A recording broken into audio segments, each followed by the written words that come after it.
ఆకలికి తట్టుకోలేక ఇదే అమరావతి రోడ్డు చింత చెట్ల కింద కూర్చొని చిగురాకు తిని, ఇదే అమరావతి నడి రోడ్లలో ఈ చింత చెట్ల కింద స్పృహ కోల్పోయి నురుగు గక్కుతో పడిపోయిన ఆ యవనుని, ఆ సేవకుని యొక్క ఆశీర్వాదం యొక్క ఆ ఫలం, ఇదిగో ఈ విస్తారమైన ఈ పంట మన కనులకు కనబడుతుంది. ఈ రోజున ఈ ఆశీర్వాదానికి కారణాలేంటి?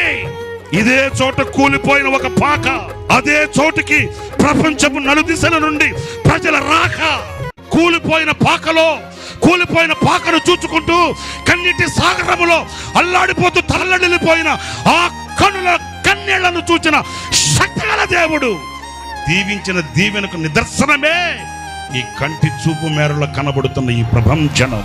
ఇదే చోట కన్నీటి కడలిలో వినబడిన ఆ ఒకని స్వరం ఈనాడు లక్షల మంది స్వరాలుగా మారు మ్రోగుతున్న విశ్వాస వీరుడు సంచరించిన దయాక్షేత్రం.